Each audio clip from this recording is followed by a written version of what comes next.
오늘 본문은 이제 드디어 그 모르드게가 복권이 되고, 복권이 되는 것이 아니고 권리의 자리에, 권력의 자리로 나아가게 되고, 권력 자리라기보다는 높은 자리, 지위를 얻게 되고 하만의 집을 다스리게 되는 거죠.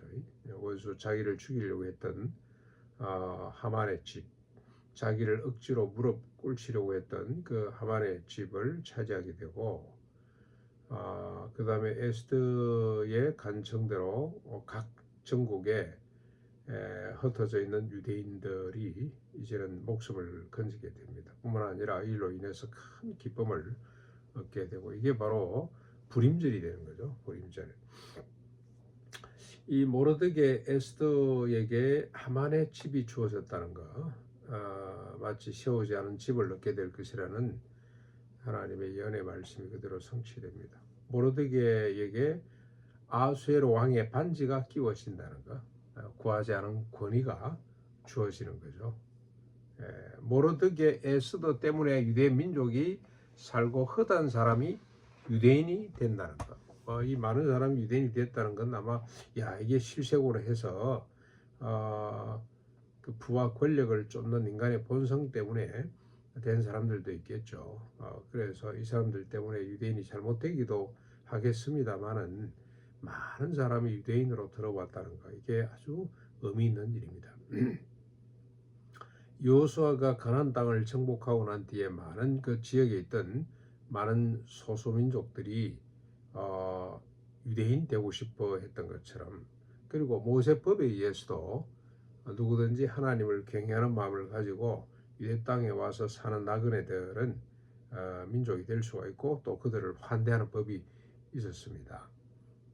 아무튼 모르드게 에스더 때문에 많은 사람이, 허다한 사람이 유대인이 됐다는 것도 이건 전혀 원치 않았던, 그들이 낳지 않은 민족을 얻게 된 것입니다. 이렇게 세우지 않은 집을 얻고, 구하지 않은 권력을 얻고, 권위를 얻고, 낳지 않은 민족을 얻는 것은 믿음 때문에 그렇죠. 모르드게 또 에스더 두 사람의 믿음 때문에 이런 일이 발생하게 되는 겁니다.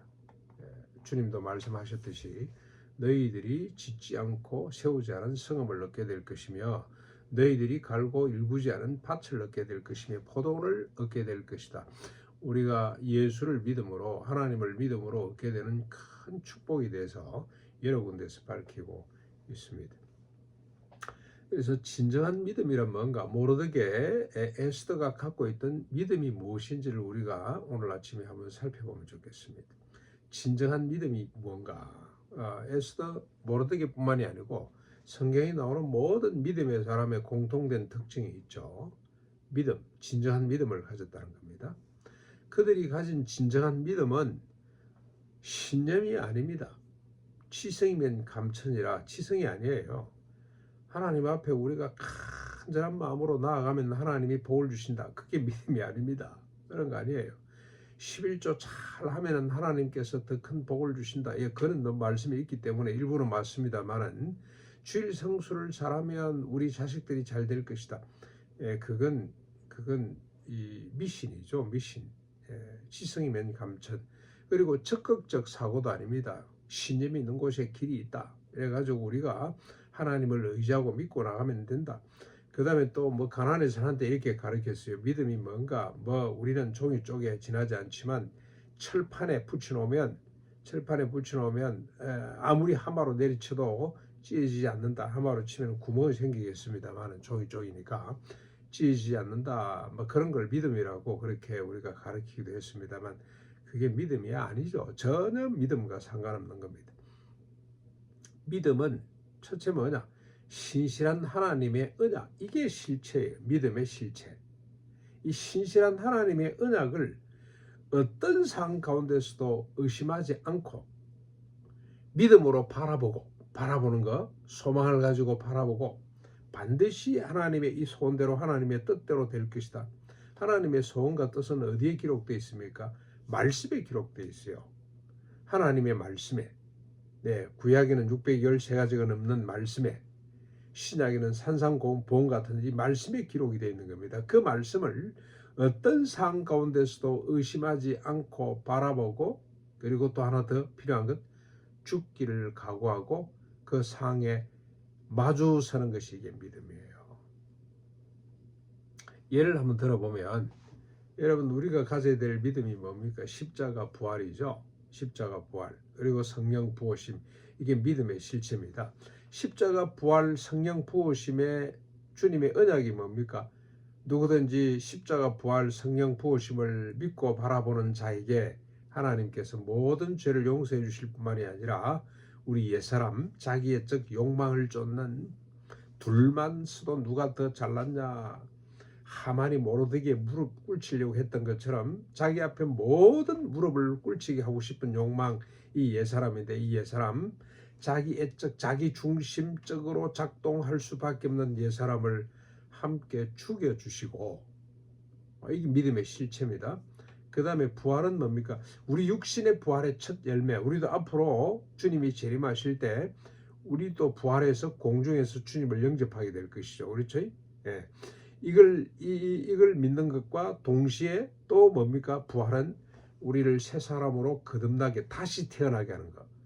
그래서 바울 신학에 의하면 다시는 자기 자신을 위해 살지 않고 오직 그리스도 타자를 위해 사는 인간으로 자기의 적 인간이 죽고 타자의 적 섬김의 인간으로 우리가 거듭나는 것 이게 믿음의 실체입니다. 믿음의 실체. 하나님이 예수님의 십자가 부활과 연결해서 우리에게 주신 언약이에요. 이 언약을 이 하나님의 뜻을 어떤 상황 가운데서도 의심하지 않고 바라보고 죽기를 각오하고 상황에 마주서는 것. 어떤 상황이 뭘까요? 내 자신에 있잖아요. 내가 뭐 거듭났다고? 내가 더 이상 나를 위해 살지 않고 오직 주님을 위해 산다고?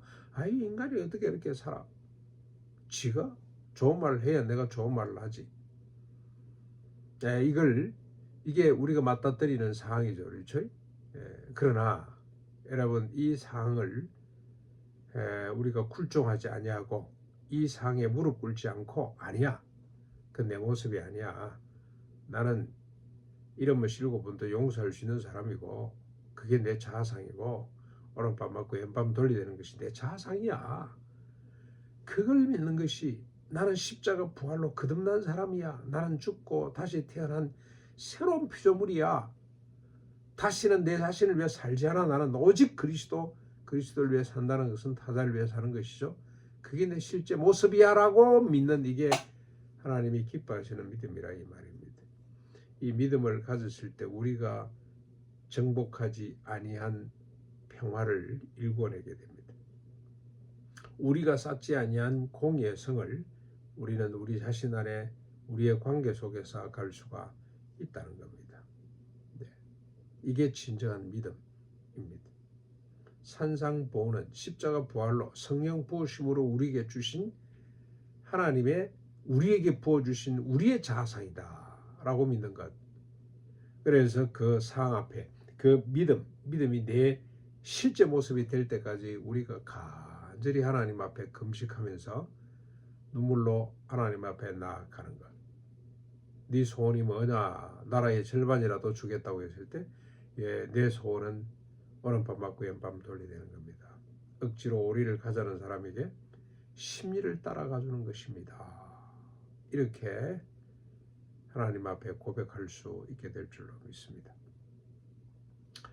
오늘 이 시대 모르드게 에스더처럼 하나님의 언약 십자가 부활 자기 부인과 십자가를 진 다시는 오직 이 믿음 이 언약을 신실히 믿고 이를 위해 하는 어떤 상황 가운데서도 우리가 당당히 설 수 있기를 주님의 이름으로 축원합니다.